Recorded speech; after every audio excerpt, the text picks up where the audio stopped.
हाँ भक्तों, भक्ति साधना चैनल में सभी भक्तों का स्वागत है। भक्तों, एक दिन भगवान कृष्ण की पत्नियां 16,108 रानियां थी भगवान कृष्ण की, ठाकुर जी की। और वह सोचने लगी कि भगवान बृहस्पति को भोग लगाया जाए। और वो प्रतिदिन यही सोचती रही। सोचते 6 महीने निकल गए। और एक दिन उन्होंने विचार किया कि गुरु बृहस्पति को भोग लगाकर ही आ जाएंगे। उन्होंने अच्छे अच्छे पदार्थ भोजन बनवाए। 56 प्रकार का भक्तों भोजन बनवाया गया।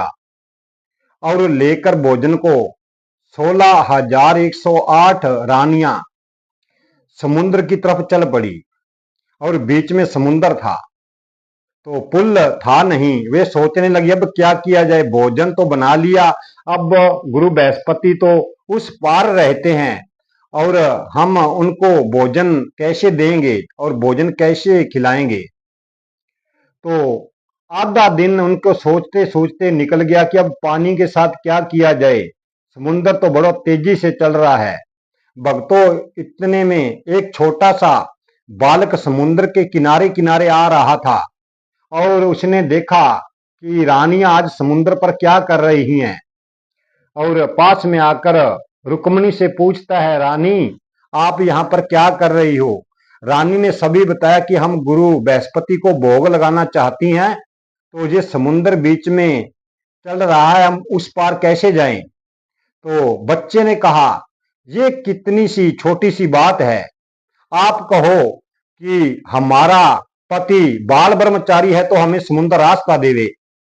तो ये बच्चे की बात सुनकर हंसने लगी और विचार करने लगी, हमारा पति तो बाल ब्रह्मचारी है ही नहीं।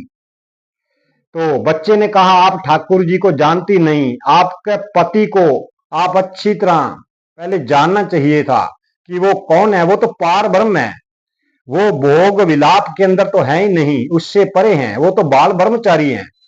तो रानियों ने सोचा चलो कह देते हैं, कोई बात नहीं। तो उन्होंने कहा, हमारा पति बाल ब्रह्मचारी है तो हमें समुद्र रास्ता देवे। तो समुद्र ने रास्ता दे दिया और वो उस पार चली गई। और सोचती रही कि ऐसे कैसे हो गया, हमारा पति तो बाल ब्रह्मचारी है ही नहीं। और गुरु बृहस्पति के पास पहुंच जाती हैं और गुरु बृहस्पति को कहती हैं, प्रभु हमें आपको भोग लगाना है। तो गुरु बृहस्पति ने कहा, कोई बात नहीं, लाओ। और पूरा का पूरा भोग लगा गए और फिर समुद्र पर चली गई। और समुद्र फिर वैसा ही चल रहा था।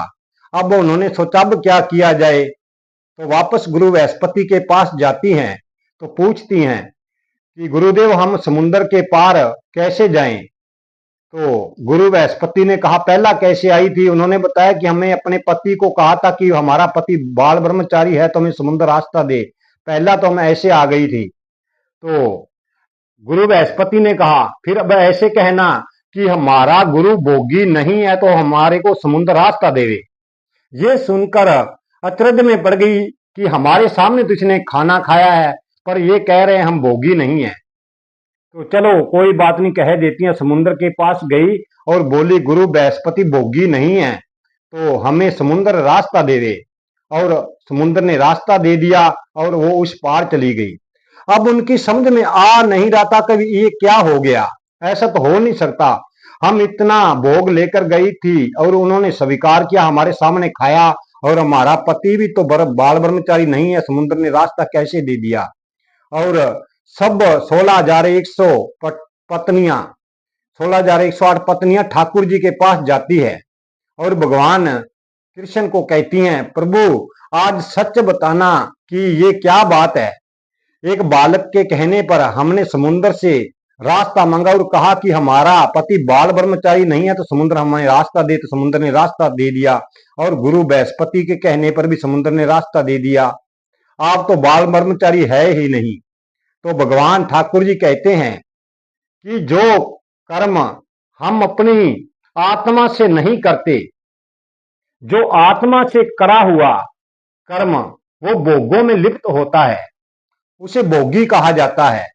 जे हम खाना खा रहे होते हैं तो हम उसे कभी मन से ना खाएं और किसी स्त्री चाहे अपनी ही स्त्री हो, उसके साथ कोई भी कार्य आत्मा से और मन से ना किया जाए तो वो बाल बाल ब्रह्मचारी रहता है, चाहे वो कितनी भी स्त्रियों के साथ शादी कराकर रह रहा होता है।